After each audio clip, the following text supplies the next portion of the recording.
Clemson University. Pick any day out of the week and take a walk around the beautiful campus.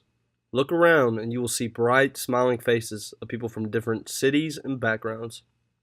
Blacks, whites, he's, she's, it's, thems. All sorts of people. But while diversity may be what you see, this has not always been the case. Take a look back on history, and this will show the struggles some people have taken to make the old traditional Clemson the bright and colorful Clemson it is today. Now a shining example of higher learning, especially in the Deep South. But it hasn't always been this way, especially when it was founded. Clemson, before it was a university, was a plantation called Fort Hill. As with all plantations from the South, it relied heavily on slavery of African Americans. This is how the university got its large initial wealth. When Thomas Green Clemson died in 1888, he left his large sums of money and land to the creation of a college.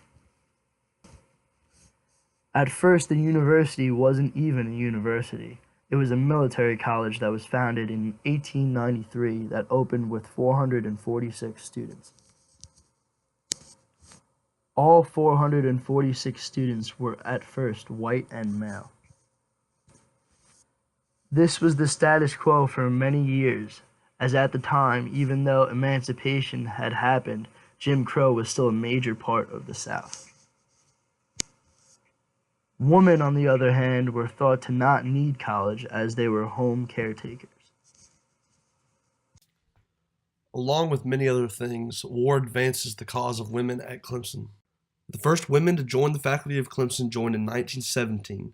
They were asked to join to fill in the spots that were left open as many men went off to war.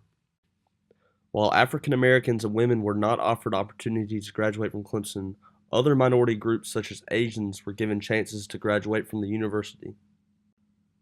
Yukata Tsukiyama graduated in 1924 and was the university's first non-white graduate. Later, in 1932, more women were able to enroll at Clemson. This was done because as the Great Depression ravaged the world, Clemson was looking to expand its revenue base. During this Great Depression, there was an all-time low in enrollment rates at the university. The university had another great shift in 1954 with the Brown versus Board of Education verdict, stating that separate facilities are inherently unequal. Clemson officially goes co-educational in 1955 with the first full-time female college student earning her degree. Since the beginning of Clemson's history, it has been a major military school, but in 1946, as World War II drew to a close, Clemson's time as a military college did as well.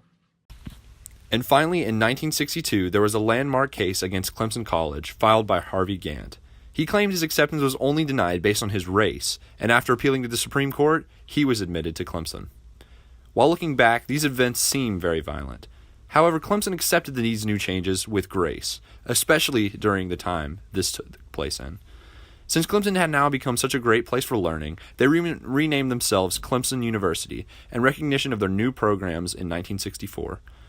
But while the number of African American students grew many, bad sentiments were still on campus. Even as late as 1968, the Confederate battle flag and the song Dixie were just being phased out, as Clemson took more steps towards integration.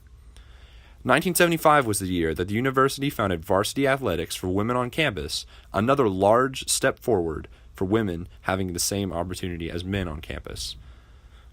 Leading more integration was African American James E. Bostic, who was the first African American to be a part of the Board of Trustees for Clemson in 1983.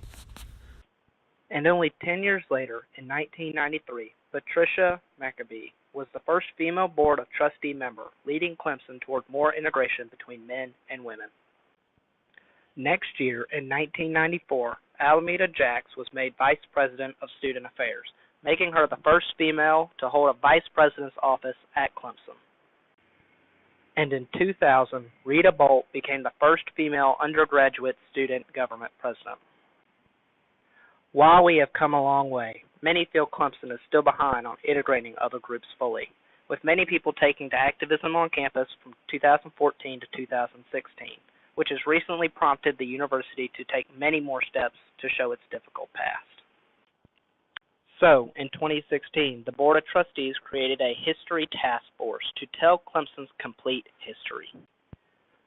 So, while Clemson has had a long path to integration and equality, we have made humongous steps toward having a better campus, and as we continue through the 21st century, the future looks bright for Clemson University.